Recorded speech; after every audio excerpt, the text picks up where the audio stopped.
ಜಾಗೃತಿ ಮೂಡಿಸಬೇಕು ಮತ್ತು ಜಿಲ್ಲಾ ಆಡಳಿತ ಏನೆಲ್ಲ ಕ್ರಮಗಳು ತಗೊಂಡಿದೆ ಅನ್ನೋ ವಿಚಾರವಾಗಿ ತಮ್ಮ ಮುಖೇನ ಇವತ್ತು ಕೆಲವು ಮಾಹಿತಿಯನ್ನು ಕೊಡಲಿಕ್ಕೆ ನಾವು ಬಯಸ್ತೇವೆ. ಇವತ್ತಿನ ಈ ಪತ್ರಿಕಾಗೋಷ್ಠಿಗೆ ನನ್ನೊಟ್ಟಿಗೆ ಹಾಜರಿರ್ತಕ್ಕಂಥ ನಮ್ಮ ಕೋಲಾರದ SP ಅವರಾದಂಥ ಮಾನ್ಯ ನಿಖಿಲ್ ಅವರನ್ನು ಹಾಗೂ KGF ಜಿಲ್ಲೆಯ SP ಅವರಾದಂಥ ಮಾನ್ಯ ಶಾಂತರಾಜ್ ಅವರನ್ನು ಕೂಡ ಸ್ವಾಗತಿಸುತ್ತಾ ಈ ಒಂದು ಪತ್ರಿಕಾಗೋಷ್ಠಿಯನ್ನು ಪ್ರಾರಂಭ ಮಾಡ್ತಾ ಇದ್ದೇನೆ. ಮೊದಲಿಗೆ ಈಗ ಬಂದಿರತಕ್ಕಂಥ ಒಂದು ಹೊಸ ಕಾಯ್ದೆ ಅಂದರೆ ಒಂದು ಆರ್ಡಿನೆನ್ಸ್, ಅಂದರೆ ಅಧ್ಯಾದೇಶ, ಅದಿನ್ನೂ ಕೂಡ ಕಾಯ್ದೆ ಆಗಬೇಕಾಗಿದೆ. ಆರ್ಡಿನೆನ್ಸ್ ಬಂದಿರೋದೇನಪ್ಪ ಅಂದರೆ Karnataka micro loan and small loan prevention of coercive actions ordinance 2025. ಅದು ಕನ್ನಡದಲ್ಲಿ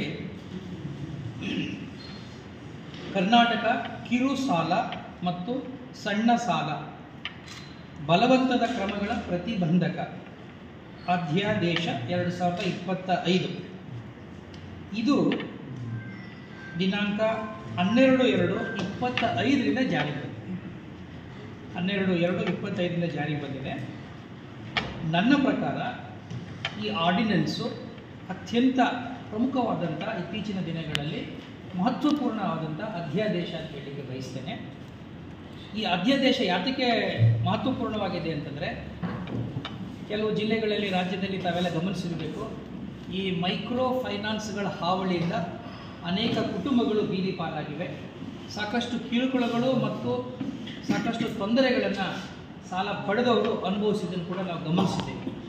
ಈ ಹಿನ್ನೆಲೆಯಲ್ಲಿ ಬಂದಿರತಕ್ಕಂಥ ಈ ಅಧ್ಯಾದೇಶ ಜಿಲ್ಲಾ ಆಡಳಿತಕ್ಕೆ, ವಿಶೇಷವಾಗಿ ಜಿಲ್ಲಾ ಅಧಿಕಾರಿಗಳಿಗೆ ಮತ್ತು ಪೊಲೀಸ್ ವರಿಷ್ಠಾಧಿಕಾರಿಗಳಿಗೆ ಭಾಳಷ್ಟು ಶಕ್ತಿಯನ್ನು ತುಂಬ ಕೆಲಸವನ್ನು ಮಾಡಿದೆ, ಬಲವನ್ನು ತುಂಬ ಕೆಲಸ ಮಾಡಿದೆ.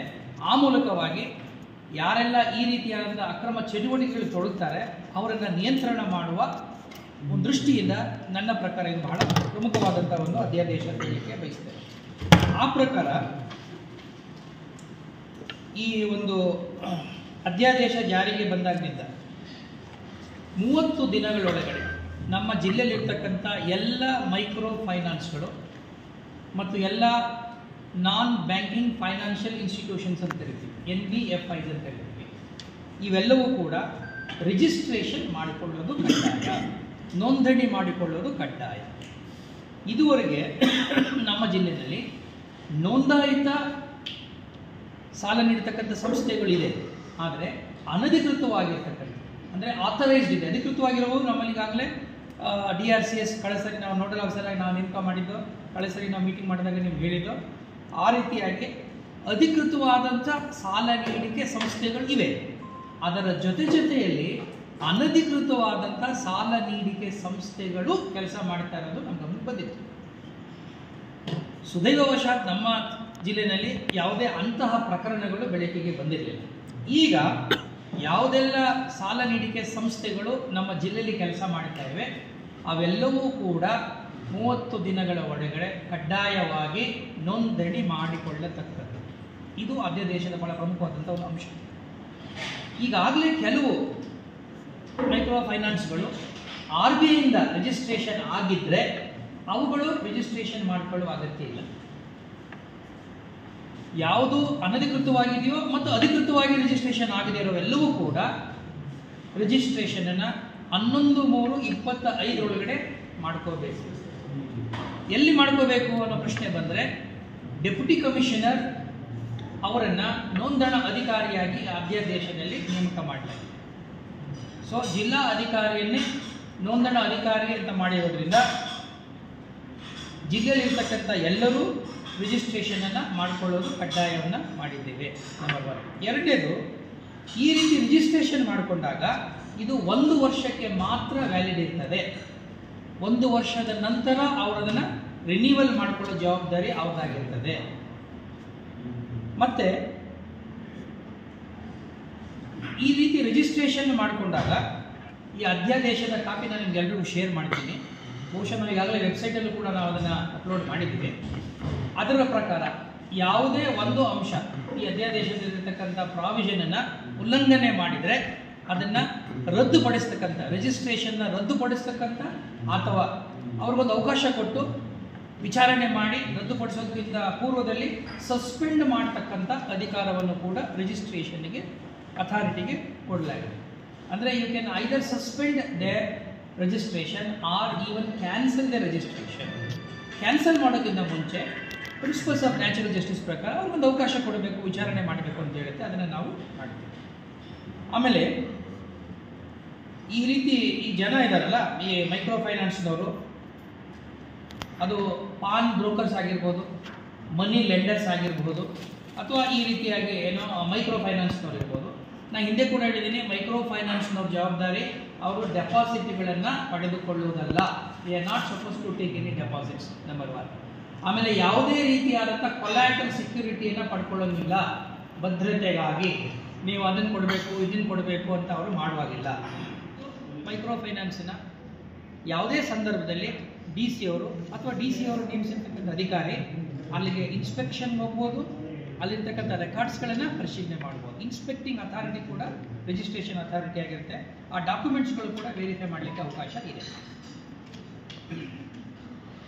ಮತ್ತು ಸೀಸ್ ಮಾಡ್ಬೋದು, ರೆಕಾರ್ಡ್ ಮಾಡೋಕ್ಕೂ ಕೂಡ ಈ ಅಧಿಕಾರವನ್ನು ಕೊಟ್ಟಿದ್ದಾರೆ. ಕೆಲವು ಸಂದರ್ಭಗಳಲ್ಲಿ ಅವರನ್ನು ಅವರ ಕಚೇರಿಗೆ ಕರೆಸ್ಕೊಂಡು ಸಮ್ಮನ್ ಮಾಡುವ ಅಧಿಕಾರ, ಕರೆಸಿ ನಮಗೆ ಇಂಥ ಕಂಪ್ಲೇಂಟ್ ಬಂದಿದೆ, ನಿಮ್ಮ ಉತ್ತರ ಏನು, ನಿಮ್ಮ ದಾಖಲೆಗಳೇನು, ನಿಮ್ಮ ಸ್ಪಷ್ಟತೆ ಏನು ಅಂತ ಕೂಡ ನಾವು ಕೇಳ್ಬೋದು. ಒಂದು ವೇಳೆ ಈ ಒಂದು ಅಧ್ಯಾದೇಶದ ಯಾವುದೇ ಒಂದು ಸೆಕ್ಷನನ್ನು ಉಲ್ಲಂಘನೆ ಮಾಡಿದರೆ ಇಲ್ಲಿ ಪನಿಷ್ಮೆಂಟ್ ಕೂಡ ಬಹಳ ಕಠಿಣವಾಗಿದೆ. 10 ವರ್ಷಗಳವರೆಗೆ ಜೈಲು ವಾಸವನ್ನು ಅನುಭವಿಸಬೇಕಾಗುತ್ತೆ. Up to 10 years. Judicial magistrate first class ಕೋರ್ಟ್ನಲ್ಲಿ 10 ವರ್ಷಗಳವರೆಗೆ ಜೈಲುವಾಸ ಮತ್ತು ನಿಮಗೆ ಫೈನನ್ನು 5 ಲಕ್ಷದವರೆಗೆ ವಿಧಿಸಲಿಕ್ಕೆ ಅವಕಾಶವನ್ನು ಅಧ್ಯಾದೇಶದಲ್ಲಿ ಮಾಡಿಕೊಡ್ತಾರೆ. ಸೊ ಈ ಅಧ್ಯಾದೇಶದ ಮೂಲಕ ಈ ರೀತಿ ಅನಧಿಕೃತವಾಗಿ ಕೆಲಸ ಮಾಡ್ತಿರ್ತಕ್ಕಂಥ, ಸಾರ್ವಜನಿಕರಿಗೆ ತೊಂದರೆ ಕೊಡ್ತಕ್ಕಂಥ ಈ ಮೈಕ್ರೋ ಫೈನಾನ್ಸ್ಗಳಿಗೆ ಮೂಗುದಾರ ಹಾಕುವ ಕೆಲಸ, ನಿಯಂತ್ರಣ ಮಾಡೋ ಕೆಲಸ ಸರ್ಕಾರ ಬಹಳ ಅಚ್ಚುಕಟ್ಟಾಗಿ ಮಾಡಿದೆ. ಮತ್ತು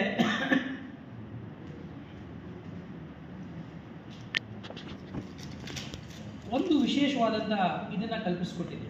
ಯಾವುದು ಅಂತಂದರೆ, ಈ ಬಾರೋರು ಯಾರು ಸಾಲ ತಗೊಂಡಿದ್ದಾರೆ ಅವರು ಈ ಅಧ್ಯಾದೇಶ ಪ್ರಾರಂಭ ಆಗುವ ಹಿಂದೆ ಪೂರ್ವದಲ್ಲಿ ಸಾಲ ತಗೊಂಡಿದ್ದಾರೆ. Vulnerable section of the society ಅಂತ ಕರೀತಾರೆ.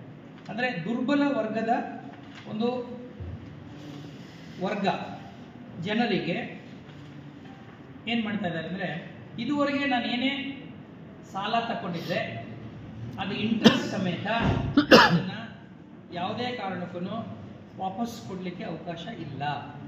ಇದು ಒಂದು ವಿಶೇಷವಾದಂಥ 14A. ನಾವು ಓದಿದ್ರೆ ನಿಮ್ಗೆ ಅರ್ಥ ಆಗುತ್ತೆ. ನಾನು ಓದ್ಬಿಡ್ತೀನಿ, ಇಂಗ್ಲೀಷ್ನಲ್ಲಿ ಕನ್ನಡದಲ್ಲಿ ಓದ್ಬಿಟ್ರೆ 14A ನಿಮ್ಗೆ ಇನ್ನೂ ಅರ್ಥ ಆಗ್ಬಿಡುತ್ತೆ.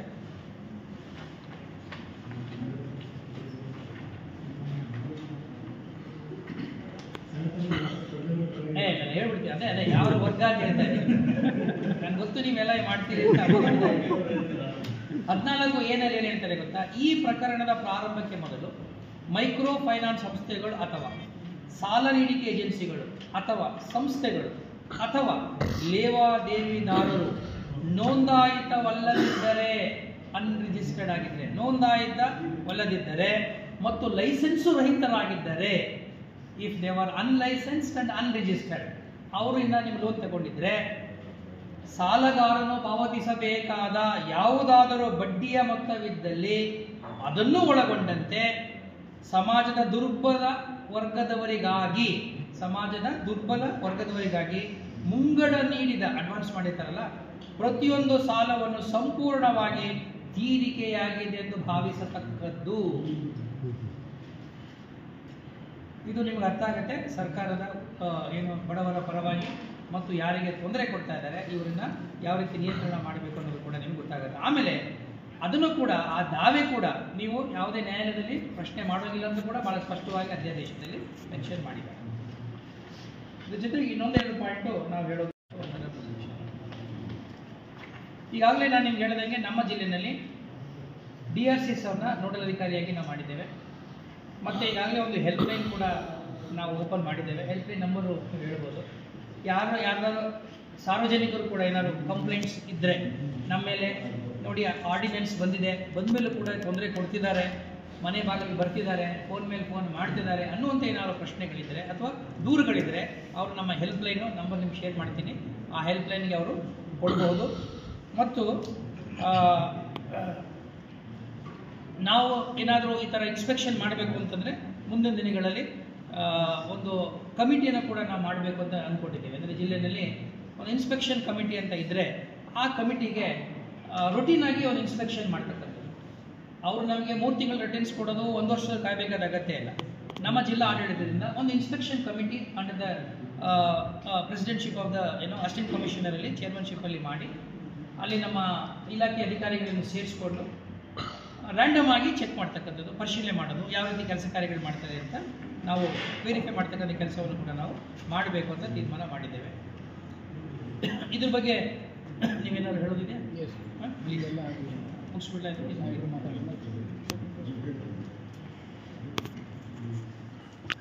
ಯಾವುದು ನಮ್ಮ ಈ ಅಧ್ಯಾದೇಶ ಜಾರಿಗೆ ಬಂದಾಗಿನಿಂದ ಅವರು ರಿಜಿಸ್ಟ್ರೇಷನ್ ಮಾಡ್ಕೋಬೇಕಾದ್ರೆ ಕೆಲವು ದಾಖಲೆಗಳನ್ನು ಕೊಡಬೇಕು ಅಂತ ನಾವು ಹೇಳ್ತೇವೆ. ಆ ದಾಖಲೆಗಳನ್ನು ಕೊಡ್ತಾರೆ. ಆ ದಾಖಲೆಗಳನ್ನು ಕೊಟ್ಟಾಗ ಅವರು ವೆರಿಫೈ ಮಾಡಿಕೊಂಡು ಆ ನಂತರ ನಾವು ರಿಜಿಸ್ಟ್ರೇಷನ್ ಮಾಡ್ತೇವೆ. ಆಮೇಲೆ ರಿಜಿಸ್ಟ್ರೇಷನ್ ಮಾಡಬೇಕಾದ್ರೂ ಕೂಡ ಇನ್ನೊಂದು ಬಹಳ ಮುಖ್ಯವಾಗಿ ಏನು ಹೇಳ್ತಾರೆ ಅಂದರೆ, ಒಂದು ಫ್ಯಾಕ್ಟ್ ಶೀಟ್ನ ಅವರಿಗೆ ನಾವು ಕೊಡ್ತೇವೆ. ಅದರೊಳಗೆ ಏನಿರಬೇಕು ಅಂದರೆ, ನೀವು ಸಾಲ ಕೊಡಬೇಕಾದ್ರೆ ರೇಟ್ ಆಫ್ ಇಂಟ್ರೆಸ್ಟ್ನ ಭಾಳ ಸ್ಪಷ್ಟವಾಗಿ ಮೆನ್ಷನ್ ಮಾಡಿರಬೇಕು. ಈಗ ನಮ್ಮ ಗಮನಕ್ಕೆ ಬಂದಿರೋದು ಏನಂದರೆ 14%ಇಂದ 20, 24, 26%ವರೆಗೂ ಕೆಲವು ಸಂಸ್ಥೆಗಳು ವಿಧಿಸ್ತಾ ಇದೆ. ಆಮೇಲೆ ಇದನ್ನು ಅವ್ರಿಗೆ ಹೇಳೋದಿಲ್ಲ. ಈಗ ನೀವು ಪಾರದರ್ಶಕವಾಗಿ ನಿಮ್ಮ ರೇಟ್ ಆಫ್ ಇಂಟ್ರೆಸ್ಟ್ ವ್ಯವಸ್ಥೆಯನ್ನು ಇಟ್ಕೋಬೇಕು ಅಂತ ಹೇಳ್ತದೆ. ಅದು ಎಷ್ಟು ನೀವು ಚಾರ್ಜ್ ಮಾಡ್ತೀವಿ ಅಂತ. ಆಮೇಲೆ ಅದರೊಳಗಡೆ ಕೆಲವು ಕಂಡೀಷನ್ಸ್ ಇದೆ, ಟರ್ಮ್ಸ್ ಆ್ಯಂಡ್ ಕಂಡೀಷನ್ಸ್ ಕೂಡ ಸ್ಪಷ್ಟಪಡಿಸಬೇಕು. ಆಮೇಲೆ ರೀಪೇಮೆಂಟ್ಸ್ ಯಾವಾಗ ಶೆಡ್ಯೂಲ್ ಹೇಳಬೇಕು, ರೀಪೇಮೆಂಟಿಗೆ ಪ್ರತಿ ರೀಪೇಮೆಂಟ್ಗೂ ರಶೀದಿ ಕೊಡಬೇಕು ಅನ್ನೋದೆಲ್ಲ ಭಾಳ ಸ್ಪಷ್ಟವಾಗಿ ಹೇಳಿದೆ. ಆಮೇಲೆ ಇನ್ನೊಂದು ಬಹಳ ಮುಖ್ಯವಾಗಿ, ಇವರು ಮಾಡ್ತಕ್ಕಂಥ ಎಲ್ಲ ವ್ಯವಹಾರಗಳಲ್ಲೂ ಕನ್ನಡದಲ್ಲಿಯೇ ಮಾಡಿ, ಕನ್ನಡ ಬಿಟ್ಟು ಬೇರೆ ಭಾಷೆಯಲ್ಲಿ ಅವರು ಮಾಡಬಾರ್ದು ಅನ್ನೋದು ಕೂಡ ಅಧ್ಯಾದೇಶದಲ್ಲಿ ಬಹಳ ಪ್ರಮುಖವಾಗಿದೆ. ನಿಮ್ಮೆಲ್ಲ ಕಮ್ಯುನಿಕೇಷನ್ಸ್ ಕೂಡ, ನೀವು ಬರೀತಕ್ಕಂಥ ಪತ್ರ ಆಗ್ಬೋದು ಅಥವಾ ಏನಾದರೂ ಅವರಿಗೆ ಶೆಡ್ಯೂಲ್ ಕೊಟ್ಟರೆ, ರೆಸಿಪ್ಟ್ ಕೊಟ್ಟರೆ, ಕಮ್ಯುನಿಕೇಷನ್ ಎಲ್ಲೂ ಕೂಡ ಕನ್ನಡದಲ್ಲಿ ಇರಬೇಕು ಅನ್ನೋ ಮಾತನ್ನು ಕೂಡ ಇಲ್ಲಿ ಹೇಳಿ. ಆಮೇಲೆ ಯಾವುದೇ ಒಂದು ಸಂಸ್ಥೆ ಆಗಿದೆ, ಆ ಸಂಸ್ಥೆ ತನ್ನ ಲೋಕಲ್ ಆಫೀಸನ್ನು ಜಿಲ್ಲಾ ಕೇಂದ್ರ ಸ್ಥಾನದಲ್ಲಿ ತೆರೀಲೇಬೇಕು. Registered office in a local area ಅನ್ನೋದು ಇರಲೇಬೇಕು. ಇದುವರೆಗೆ ನಮ್ಗೆ ಗೊತ್ತಾಗ್ತಾ ಇರಲಿಲ್ಲ. ಕೆಲವು ಸಂಸ್ಥೆಗಳು ಬೆಂಗಳೂರಲ್ಲಿ ಇರ್ತಾ ಇದ್ವು, ತಮಿಳುನಾಡಲ್ಲಿ ಇರ್ತಾ ಇದ್ವು, ಆಂಧ್ರದಲ್ಲಿ ಇರ್ತಾ ಇದ್ವು. ಅವ್ರದ್ದು ಹೆಡ್ ಆಫೀಸ್ ಎಲ್ಲೋ ಇರ್ತಿತ್ತು, ನಮಗೆ ಕಂಟ್ರೋಲ್ ಸಿಗ್ತಿರಲಿಲ್ಲ. ಅವರೇನೋ ಝೋನಲ್ ಆಫೀಸರ್ ಅಂತ ಮಾಡಿಕೊಂಡು, ರೀಜನಲ್ ಆಫೀಸರ್ ಅಂತ ಮಾಡಿಕೊಂಡು ಏನೋ ಇರೋರು, ಅವರು ನಮ್ಮ ಕೈಗೆ ಸಿಗ್ತಾ ಇರಲಿಲ್ಲ. ಸೊ ಈಗ ಏನಂದರೆ, ನೀವು ಒಂದು ಜಿಲ್ಲೆಯಲ್ಲಿ ವ್ಯವಹಾರ ನಡೆಸಬೇಕು ಅಂತಂದರೆ ಈ ಅಧ್ಯಾದೇಶದ ಪ್ರಕಾರ ನಿಮ್ಮ ಅಧಿಕೃತವಾದ ಕಚೇರಿಯನ್ನು ಈ ಭಾಗದಲ್ಲಿ ತೆರೆದಿರಬೇಕು. ಅದು ಕೂಡ ಬಹಳ ಮುಖ್ಯವಾಗಿದೆ. ಆಮೇಲೆ ನಿಮ್ಮ ಮೇಲೆ ನಿಯಂತ್ರಣ ಹೇಗಿದೆ ಅಂದರೆ, ಪ್ರತಿ 3 ತಿಂಗಳಿಗೊಮ್ಮೆ ನೀವು ಕ್ವಾರ್ಟರ್ಲಿ ರಿಪೋರ್ಟ್ ಮತ್ತು ಪ್ರತಿ ವರ್ಷಕ್ಕೊಮ್ಮೆ ಆ್ಯನ್ಯುವಲ್ ರಿಟರ್ನ್ ಸಬ್ಮಿಟ್ ಮಾಡಬೇಕು ವಿತ್ ಆಲ್ ದ ಡೀಟೇಲ್ಸ್. ನನಗೇನು ಡೀಟೇಲ್ಸ್ ಹೇಳಿದ್ದೀನಿ ಎಲ್ಲ ವಿವರಗಳನ್ನು ಒಳಗೊಂಡಂತೆ ನೀವು ಕೊಡಬೇಕು. ಒಂದು ವೇಳೆ ನೀವು ಕೊಡದೇ ಹೋದರೆ ನಿಮ್ಮ ಮೇಲೆ ಕ್ರಮ ಕೂಡ ಆಗುತ್ತೆ ಅನ್ನೋದು ಕೂಡ ಅಧ್ಯಾದೇಶದಲ್ಲಿ ಇದೆ. ಆಮೇಲೆ ಬಹಳ ಮುಖ್ಯವಾಗಿ ಸರ್ಕಾರ ಈ ಒಂದು ಅಧ್ಯಾದೇಶ ಹೊರಡಿಸಲಿಕ್ಕೆ ಕಾರಣ ನಿಮಗೆಲ್ಲ ಗೊತ್ತಿದೆ, ಬಲವಂತವಾದ ಯಾವುದೇ ಕ್ರಮಗಳನ್ನು ನೀವು ತೆಗೆದುಕೊಳ್ಳುವಾಗಿಲ್ಲ. ಅದಕ್ಕೆ ಇದನ್ನು ಬಲವಂತದ ಪ್ರಯತ್ನಗಳನ್ನು ಪ್ರತಿಬಂಧಿಸ್ತಕ್ಕಂಥ ಒಂದು ಅಧ್ಯಾದೇಶ. ಏನೇನೋ ಅಂದರೆ ಬಲವಂತ ಅಂದರೆ ಅಬ್ಸ್ಟ್ರಕ್ಟ್ ಮಾಡಿ ತೊಂದರೆ ಕೊಡೋದು, ಅವರ ಜೊತೆ ಅನುಚಿತವಾಗಿ ವರ್ತನೆ ಮಾಡೋದು, ಬೆಳಿಗ್ಗೆ 9 ಗಂಟೆ ಮುಂಚಿತವಾಗಿ ಮತ್ತು ಸಂಜೆ 6 ಗಂಟೆ ಮೇಲೆ ಅನಗತ್ಯವಾಗಿ ಅವ್ರ ಮನೆಗಳ ಹತ್ರ ಹೋಗೋದು, ಫೋನ್ ಮೇಲೆ ಫೋನ್ ಮಾಡೋದು, ಹೆಣ್ಮಕ್ಳುಗಳಿಗೆ ಫೋನ್ ಮಾಡೋದು, ಮಕ್ಕಳು ವಯಸ್ಸಾದವರಿಗೆ ಕಿರಿಕಿರಿ ಉಂಟು ಮಾಡೋದು, ಆಮೇಲೆ ಮನೆ ಹತ್ರ ಹೋಗಿ ನೋಟಿಸ್ ಹಾಕೋದು, ಜಪ್ತಿ ಮಾಡೋದು, ಪದೇ ಪದೇ ಪದೇ ಪದೇ ಫೋನ್ ಮಾಡಿ ಅವರಿಗೆ ಮಾನಸಿಕವಾದ ಹಿಂಸೆ ಕೊಡೋದು, ಈ ರೀತಿಯಾಗಿ ಯಾವುದೇ ರೀತಿಯಾದ ಬಲವಂತದ ಉಪಟಳಗಳನ್ನು ನೀವು ಕೊಡೋದಕ್ಕೆ ಅವಕಾಶ ಇಲ್ಲ. ಆ ರೀತಿ ನೀವು ಮಾಡಿದ್ದೇ ಆದರೆ ನಿಮ್ಮ ಮೇಲೆ ಸುವಮೋಟ ಕೇಸ್ ಹಾಕಲಿಕ್ಕೆ ಕೂಡ ಪೊಲೀಸರಿಗೆ ಈ ಅಧ್ಯಾದೇಶ ಅವಕಾಶವನ್ನು ಕಲ್ಪಿಸಿಕೊಟ್ಟಿದೆ. ಒಂದು ವೇಳೆ ಏನಾದರೂ ಕಂಪ್ಲೇಂಟ್ ಬಂದರೆ ಆಟೋಮೆಟಿಕ್ಕಾಗಿ ಅವರು ರಿಜಿಸ್ಟರ್ ಮಾಡಿಕೊಂಡು ಅವ್ರ ಮೇಲೆ ಕ್ರಮವನ್ನು ಜರುಗಿಸ್ತಾರೆ. ಇದು ಈ ಅಧ್ಯಾದೇಶದ ಬಹಳ ಮುಖ್ಯ. ಜಿಲ್ಲಾಧಿಕಾರಿಗಳು ಹೇಳಿರುವ ಹಾಗೆ ಈ ಒಂದು ಕಾಯ್ದೆ ಅಡಿಯಲ್ಲಿ ಕಠಿಣವಾದ ಅಂಶಗಳನ್ನು ಬರುವ ಸಲುವಾಗಿ ಸರ್ಕಾರ ಹೊರಡಿಸಿದೆ. ಇಲ್ಲಿ ನಾವು ಗಮನದಲ್ಲಿಟ್ಕೋಬೇಕಾಗಿರೋದು 3 ಪ್ರಮುಖ ಅಂಶಗಳು. ಮೊದಲನೇದಾಗಿ ಎನಿ ಕಂಪ್ಲೇಂಟ್ ಯಾವುದೇ ನಮಗೆ ಬಂದರೂ ಇಮಿಡಿಯೇಟಾಗಿ ನಾವು FIR ಅನ್ನು ಮಾಡ್ಕೊಳ್ಳೋ ಒಂದು ಪವರ್ಸನ್ನು ನಮಗೆ ಈ ಕಾಯ್ದೆ ಕೊಟ್ಟಿದೆ. ಹಿಂದೆ ನಮಗೆ ಅದೊಂದು ಪ್ರೈವೇಟ್ ಕಂಪ್ಲೇಂಟ್ ಆಗಿ ತೊಗೋಬೇಕಿತ್ತು ಅಥವಾ ಒಂದು IPC ಸೆಕ್ಷನನ್ನು ಆ್ಯಡ್ ಮಾಡಬೇಕಾಗಿತ್ತು ಹಿಂದೆ ಇದ್ದಂತಹ ಒಂದು ಆ್ಯಕ್ಟ್ಸ್ಗಳಲ್ಲಿ. ಇಲ್ಲಿ ನಮಗೆ ಕ್ಲಿಯರ್ ಕಟ್ಟಾಗಿ ನಾವೇ ಕಂಪ್ಲೇಂಟ್ ಬಂದಿದ ತಕ್ಷಣ FIRನ ಮಾಡ್ಕೊಳ್ಳೋ ಒಂದು ಪವರ್ಸನ್ನು ನಮಗೆ ಕೊಟ್ಟಿದ್ದಾರೆ. ಇದರ ಜೊತೆಗೆ ಸಪೋಸ್ FIR ಏನು ಕಂಪ್ಲೇಂಟ್ ಏನು ಬಂದು ಕೊಟ್ಟಿಲ್ಲ ಅಂದರೆ ನಮ್ಮ ಗಮನಕ್ಕೆ ಅಥವಾ ಜಿಲ್ಲಾಧಿಕಾರಿಗಳ ಗಮನಕ್ಕೆ ಅಥವಾ ನಮ್ಮ ಕಮಿಟಿ ಗಮನಕ್ಕೆ ಯಾವುದಾದ್ರೂ ಒಂದು ಇಶ್ಯೂ ಬಂದಾಗ ಸ್ವಮೋಟೋವಾಗಿಯೂ ನಾವು ಒಂದು ಪ್ರಕರಣವನ್ನು ದಾಖಲೆ ಮಾಡ್ಕೋಬೋದು ಅನ್ನೋದನ್ನು ಕೂಡ ಸ್ಪಷ್ಟವಾಗಿ ಈ ಕಾಯ್ದೆಯಲ್ಲಿ ಅವರು ನಿಬಂಧನೆಯನ್ನು ಮಾಡಿದ್ದಾರೆ. ಇದು 2ನೇ ವಿಚಾರ ಆಗಿದೆ. 3ನೇ ವಿಚಾರ ಆಗಿರೋದು ಇಲ್ಲಿರುವ punishment is up to 10 years. 10 ವರ್ಷ ಇರುವುದರಿಂದ immediately they will be sent to judicial custody.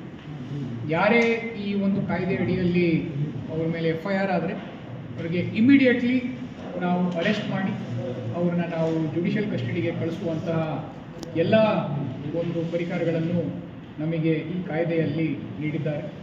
ಅದನ್ನು ನಾವೆಲ್ಲರೂ ಕೂಡ judiciously we are going to follow it up from our district administration and police side. ಇದರ ಜೊತೆಗೆ ಯಾರಾದರೂ ಸುಳ್ಳು ಕಂಪ್ಲೇಂಟನ್ನು ಕೊಟ್ಟರು ಅವ್ರ ಮೇಲೂ ಕೂಡ ನಾವು ಕೇಸನ್ನು ಫೈಲ್ ಮಾಡಿ ಅವ್ರ ಮೇಲೂ ಕೂಡ ನಾವು ಆ್ಯಕ್ಷನ್ ತಗೊಳ್ಳೋ ಒಂದು ನೀತಿಯನ್ನು ಕೂಡ ನಮಗೆ ನೀಡಿದ್ದಾರೆ. ಸೊ ಸಪೋಸ್ ಹ್ಯಾರಾಸ್ಮೆಂಟ್ ಆಗಲಿಲ್ಲದಲೇ ಯಾವುದೇ ಒಂದು ಎವಿಡೆನ್ಸ್ ಇಲ್ಲದಲೇ ಅವರು ಒಂದು ಸುಳ್ಳು ಕಂಪ್ಲೇಂಟ್ ಜಸ್ಟ್ ಟು ಈ ತಪ್ಪಿಸ್ಕೊಳೋದಕ್ಕೆ ಅವರೇನಾದರೂ ಸುಳ್ಳು ಕಂಪ್ಲೇಂಟನ್ನು ಕೊಟ್ಟರೆ ಆ ಸುಳ್ಳು ಕಂಪ್ಲೇಂಟಿನ ಆಧಾರದ ಮೇಲೂ ನಾವು ಒಂದು FIRನ ರಿಜಿಸ್ಟರ್ ಮಾಡಿಕೊಂಡು ಅವ್ರ ಮೇಲೂ ಕಾನೂನಾತ್ಮಕ ಕ್ರಮವನ್ನು ಜರುಗಿಸ್ತೀವಿ ಖಂಡಿತವಾಗಿ. ಸೊ ಎಲ್ಲ ನಮ್ಮ ಇಲ್ಲಿ ಯಾರು ಮನಿ ಲೆಂಡರ್ಸ್ ಆಗಿರ್ಬೋದು, ಬಾಂಡ್ ಬ್ರೋಕರ್ಸ್ ಆಗಿರ್ಬೋದು, ಅಥವಾ NBFI ಆಗಿರ್ಬೋದು ಅಥವಾ MFI ಆಗಿರ್ಬೋದು, ಯಾರೇ ಇದ್ದರೂ ಮೊದಲನೇದಾಗಿ ನೀವು ನೋಂದಣಿಯನ್ನು ಮಾಡ್ಕೋಬೇಕು. ನೀವು ನೋಂದಣಿಯನ್ನು ಮಾಡ್ಕೊಂಡಿಲ್ಲ ಅಂದರೆ ಅಲ್ಲಿಂದನೇ ನಿಮ್ಮ ಡಿಫಾಲ್ಟ್ ಶೂ ಆಗುತ್ತೆ. ಸೊ ಇಮಿಡಿಯೇಟ್ಲಿ ದಯವಿಟ್ಟು all of you get your registrations done immediately. ಇದರ ಜೊತೆಗೆ ನಮ್ಮ ಒಂದು ಜಿಲ್ಲೆಯ ಒಂದು ಇಂಪಾರ್ಟೆಂಟ್ ಆಸ್ಪೆಕ್ಟು ಅಂದರೆ ಪಕ್ಕದ ರಾಜ್ಯದಿಂದ ಬಂದು ಇಲ್ಲಿ ಬಡ್ಡಿ ವ್ಯವಹಾರವನ್ನು ಮಾಡ್ತಾರೆ ಅನ್ನೋ ಒಂದು ಕಂಪ್ಲೇಂಟ್ಸನ್ನು ಕೆಲವು ತಾಲೂಕುಗಳಲ್ಲಿ ನಾವು ಕೇಳಿದ್ದೀವಿ. If they are not registered then they cannot function here. ಅದೇನಾದರೂ ಅವರು ವೈಯಕ್ತಿಕ ಕೆಪಾಸಿಟಿಯಲ್ಲಿ ಫ್ಯಾಮಿಲಿಯಲ್ಲಿ ಮಾಡ್ಕೊಂಡಿದ್ರೆ ಅದು ಬೇರೆ ಲೆಕ್ಕ ಆಗುತ್ತೆ. ಬಟ್ ಅವರು ಬೇರೆ ಒಂದು ರಾಜ್ಯದಿಂದ ಇಲ್ಲಿಗೆ ಬಂದು ಇಲ್ಲಿ ಅವರು ಮನಿ ಲೆಂಡಿಂಗ್ ಮಾಡೋದು ಅದಕ್ಕೆ ಯಾವುದೇ ರೀತಿಯ ಆಸ್ಪದ ಇಲ್ಲ. ಸೊ ಅವ್ರ ಮೇಲೂ ಕೂಡ ಇದೇ ಒಂದು ಸೆಕ್ಷನ್ ಅಡಿಯಲ್ಲಿ, ಇದೇ ಸೆಕ್ಷನ್ 8 ಅಡಿಯಲ್ಲೇ we will be initiating action against them and we will be sending them to JC. So ಈ ಹಲವಾರು ವಿಚಾರಗಳನ್ನು ನೀವೆಲ್ಲರೂ ಗಮನಕ್ಕೆ ತರ್ತಾ ಆ್ಯಂಡ್ ಯಾರು ಇಲ್ಲಿ ಮನಿ ಲೆಂಡರ್ಸ್ ಇದ್ದಾರೆ ಅವರು ಕೂಡ ಒಂದು ಸ್ಟ್ರಿಕ್ಟ್ ವಾರ್ನಿಂಗನ್ನು ಜಿಲ್ಲಾಡಳಿತ ವತಿಯಿಂದ ಹಾಗೂ ಪೊಲೀಸ್ ವತಿಯಿಂದ ನಾವು ನೀಡ್ತಾ ಇದ್ದೀವಿ. ಜನರಿಗೆ ಅನ್ನೆಸೆಸರಿ ಹ್ಯಾರಾಸ್ಮೆಂಟನ್ನು ಮಾಡಬೇಡಿ. ನಿಮಗೆ ಹ್ಯಾರಾಸ್ಮೆಂಟ್ ಅನ್ನೋದು ಏನು ಅಂತ ನಿಮಗೆ ಗೊತ್ತಿಲ್ಲ ಅಂದರೆ ಈ ಆ್ಯಕ್ಟಲ್ಲಿ ಡೀಟೇಲ್ಡ್ ಆಗಿ ಕೊಟ್ಟಿದ್ದಾರೆ. ಕೋಯರ್ಸಿವ್ ಮೆಷರ್ಸ್ ಅಂತ ಏನಿದೆ ಡೀಟೇಲ್ ಆಗಿ ಕೊಟ್ಟಿದ್ದಾರೆ. ಅದನ್ನು ಎಲ್ಲ MFI ಆಗಿರ್ಬೋದು, ಮನಿ ಲೆಂಡರ್ಸ್ ಆಗಿರ್ಬೋದು, ಅಥವಾ ಪಾನ್ ಬ್ರೋಕರ್ಸ್ ಆಗಿರ್ಬೋದು, ಅವ್ರ NBFI ಆಗಿರ್ಬೋದು, ಓದ್ಕೊಳ್ಳಿ. ಆ್ಯಂಡ್ ನಮಗೆ ಟೆಕ್ನಿಕಲ್ ಎವಿಡೆನ್ಸ್ ಖಂಡಿತವಾಗ್ಲೂ ಸಿಕ್ಕೇ ಸಿಗುತ್ತೆ. ನೀವು ನಮಗೆ ಬೇರೆ ರೀತಿಯ ಎವಿಡೆನ್ಸ್ ಸಿಗಲಿಲ್ಲ ಅಂದರೂ ಟೆಕ್ನಿಕಲ್ ಎವಿಡೆನ್ಸ್ ಅಂತೂ ಖಂಡಿತವಾಗ್ಲೂ ಸಿಕ್ಕೇ ಸಿಗುತ್ತೆ. ಅದಕ್ಕೋಸ್ಕರ ದಯವಿಟ್ಟು ಎಲ್ಲರೂ ಇದನ್ನು ಫಾಲೋ ಮಾಡಿ. ಆಮೇಲೆ ಯಾರೇ ಒಬ್ಬ ಪಬ್ಲಿಕ್ ಅವ್ರಿಗೆ ಏನೇ ತೊಂದರೆ ಇದ್ದು ಇಮಿಡಿಯೇಟಾಗಿ ಅಲ್ಲಿ ಅವರು ಲೋಕಲ್ ಸ್ಟೇಷನ್ನ ಹೋಗಿ ಅಪ್ರೋಚ್ ಮಾಡಿ ಅಂತ ನಾವು ಜಿಲ್ಲಾಡಳಿತ ವತಿಯಿಂದ ಹೇಳ್ತೀವಿ. ಮತ್ತು ಸಣ್ಣ ಸಾಲ ಬಲವಂತದ ಕ್ರಮಗಳ ಪ್ರತಿಬಂಧಕ ಅಧ್ಯಾದೇಶ 2025 ಇದರಲ್ಲಿ ಬಲವಂತದ ಕ್ರಮದ ಬಗ್ಗೆ ಬಹಳ ಸ್ಪಷ್ಟವಾಗಿ ಹೇಳಿದ್ದಾರೆ. ಆ ಬಲವಂತದ ಕ್ರಮ ಮಾಡಿದ್ರೆ ಪೊಲೀಸರಿಗೆ ಅಧಿಕಾರ ಬರ್ತದೆ ಸೆಕ್ಷನ್ 8 ಪ್ರಕಾರ. ಆ ಸೆಕ್ಷನ್ 8 ಬಲವಂತದ ಅಧಿಕಾರಿಗಳನ್ನು ಬಲವಂತದ ಕ್ರಮಗಳನ್ನು ಸ್ಪಷ್ಟವಾಗಿ ನಿರೂಪಣೆ ಸಹಿತ ವಿವರಣೆ ನೀಡಿದ್ದಾರೆ.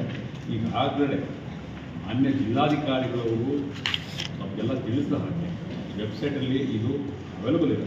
ಎಲ್ಲರೂ ಇದನ್ನು ತಿಳ್ಕೊಂಡು ವಿಶೇಷವಾಗಿ ಮೈಕ್ರೋ ಫೈನಾನ್ಸ್ ಇನ್ಸ್ಟಿಟ್ಯೂಷನ್ ಮತ್ತು ಲೇವಾದೇವಿಗಾರರು ಅದಕ್ಕೂ ಸಹಿತ ಭಾಳಷ್ಟು ಚೆನ್ನಾಗಿ ಒಂದು ಡೆಫಿನೇಷನ್ ಕೊಟ್ಟಿದ್ದಾರೆ. ಯಾವುದೇ ವ್ಯಕ್ತಿ ಇರ್ಬೋದು, ಮೈಕ್ರೋ ಫೈನಾನ್ಸ್ ಇರ್ಬೋದು, ಸಾಲ ನೀಡಿಕೆ ಏಜೆನ್ಸಿ ಇರ್ಬೋದು, ಸಂಸ್ಥೆಗಳನ್ನು ಒಳಗೊಳ್ಳುವುದು, ದಿನಕ್ಕೆ, ವಾರಕ್ಕೆ, ತಿಂಗಳಿಗೆ ಅಥವಾ ವರ್ಷದ ಆಧಾರದಲ್ಲಿ ಬಡ್ಡಿಯನ್ನು ವಿಧಿಸುವ ಮೂಲಕ ಲಾಭವನ್ನು ಗಳಿಸಲು ನಗದು ಅಥವಾ ವಸ್ತು ರೂಪದಲ್ಲಿ ಸಾಲ ನೀಡುವ ಅಥವಾ ಯಾವುದೇ ಸ್ವರೂಪದ ಹಣಕಾಸು ನೆರವು ನೀಡುವುದನ್ನು ಪ್ರಧಾನ ಅಥವಾ ಪ್ರಾಥಮಿಕ ಚಟುವಟಿಕೆಯಾಗಿಸಿಕೊಂಡ ಯಾವುದೇ ಪಾಲುದಾರ, ಫರ್ಮ್ ಅಥವಾ ವ್ಯಕ್ತಿಗಳ ಗುಂಪು ಅಥವಾ ಡಿಜಿಟಲ್ ಸಾಲ ನೀಡಿಕೆ ಪ್ಲಾಟ್ಫಾರ್ಮನ್ನು ಎಲ್ಲರೂ ಲೇವಾದೇವಿದಾರರ ಒಂದು ಡೆಫಿನೇಷನ್ ಇಟ್ಟಿದ್ದಾರೆ.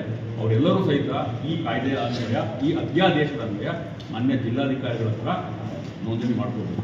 ಅದನ್ನು ಮಾನ್ಯ ಜಿಲ್ಲಾಧಿಕಾರಿಗಳವರ ಅಧಿಕಾರ.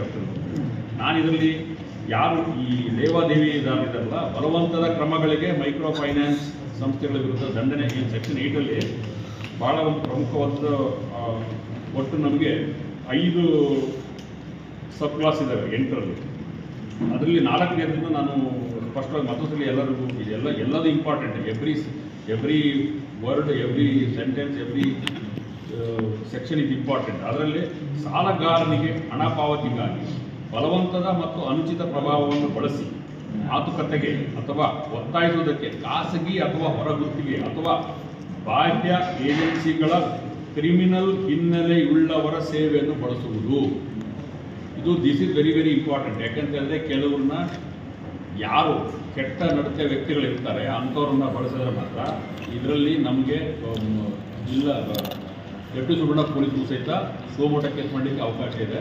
ಅದಕ್ಕೋಸ್ಕರ ನಾನು ಎಲ್ಲ ಈ ಸಂದರ್ಭದಲ್ಲಿ ಮಾನ್ಯ ಜಿಲ್ಲಾಧಿಕಾರಿಗಳವರ ಸಮ್ಮುಖದಲ್ಲಿ ಎಲ್ಲ ಯಾರು ರಿಜಿಸ್ಟರ್ ಮಾಡ್ಕೊಳ್ತಾರಲ್ಲ, ಸಾಲನ ವಸೂಲಾತಿ ಮಾಡಲಿಕ್ಕೆ ಯಾರನ್ನ ನೇಮಕ ಮಾಡ್ಕೊಳ್ತಾರೆ ಅವರ ಪೊಲೀಸ್ ವೆರಿಫಿಕೇಷನನ್ನು ಕಡ್ಡಾಯವಾಗಿ ಜಿಲ್ಲಾ ಪೊಲೀಸ್ ಕಚೇರಿಯಲ್ಲಿ ಮಾಡಿಸ್ಕೊಳ್ಳೋದು ಅವರಿಗೆ ಸೂಕ್ತ, ಮತ್ತು ಅದನ್ನು ಮಾಡಿಸ್ಕೋಬೇಕು ಅಂತ ಈ ಮೂಲಕ ಅವ್ರಿಗೆಲ್ಲರಿಗೂ ಒಂದು ಮಾಹಿತಿನ ನನಗೆ ಹೇಳಕ್ಕೆ ಇಷ್ಟಪಡ್ತೀನಿ.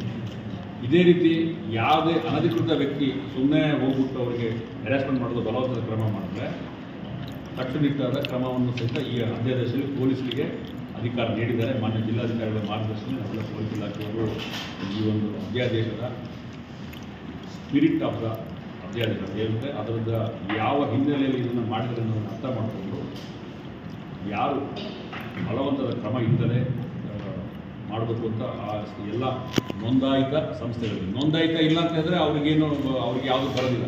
ನೋಂದಾಯಿತ ಇಲ್ಲ ಅಂತ ಹೇಳಿದ್ರೆ ಈಗ ಆಲ್ರೆಡಿ ಬೇರೆ ಸೆಕ್ಷನ್ ಹೇಳಿದ್ದಾರೆ ಅವ್ರದ್ದೆಲ್ಲ ಈ ಹಿಂದೆ ಅವ್ರು ಏನೇನು ಸಾಲ ಮತ್ತು ಏನೇನು ಇದೆ ಅದೆಲ್ಲದೂ ಸಹಿತ ಈಗ ಆಲ್ರೆಡಿ ತನ್ನಿಂದಾನೆ ಆಟೋಮೆಟಿಕ್ಕಾಗಿ ಆಟೋಮೆಟಿಕ್ಕಾಗಿ ಮುಗ್ದಿದೆ ನಂತರ ಒಂದು ಮಾಹಿತಿ ಇದೆ. ಸೊ ಈ ಹಿನ್ನೆಲೆಯಲ್ಲಿ ಎಲ್ಲರೂ ಸಹಿತ ರಿಜಿಸ್ಟರ್ ಮಾಡಿಕೊಂಡು ಕಾನೂನುಬದ್ಧವಾಗಿ ತಮ್ಮ ಕಾರ್ಯಕ್ರಮಗಳನ್ನು ನೆರವೇರಿಸ್ಕೋಬೇಕು ಅಂತ ಎಲ್ಲರಿಗೂ ಈ ಸಂದರ್ಭದಲ್ಲಿ ಕೇಳಕ್ಕೆ ಇಷ್ಟಪಡ್ತೀನಿ. ಮತ್ತು ಯಾರಿಗಾದರೂ ಸಮಸ್ಯೆಗಳಿದ್ದರೆ ಡಯಲ್ 112 ಅದಕ್ಕೂ ಸಹಿತ ತಾವು ಕರೆ ಮಾಡಬಹುದು. ಪೊಲೀಸರ ನಮ್ಮ 112 ಅಂತ ಏನಿದೆ ಈಗೆಲ್ಲದಕ್ಕೂ ನಾವು ಬೇರೆ ಬೇರೆ ತುರ್ತು ಸಂದರ್ಭದಲ್ಲಿ 112 ಕಾಲ್ ಮಾಡೋಕ್ಕೆ, ಮತ್ತು ಮಾನ್ಯ ಜಿಲ್ಲಾಧಿಕಾರಿಗಳವರು ಏನು ಒಂದು ಹೆಲ್ಪ್ಲೈನ್ ಕೊಡ್ತಾರೆ ಅದನ್ನು ಸಹಿತ ಬಳಸ್ಬೋದು. ಅದ್ರ ಜೊತೆಗೆ ಇದನ್ನು ಸಹಿತ ಬಳಸ್ಕೊಂಡು ಈ ಸಂದರ್ಭದಲ್ಲಿ ಎಲ್ಲರೂ ಮಾಹಿತಿ ಕೊಡೋಕ್ಕೆ ಇಷ್ಟಪಡ್ತಾರೆ.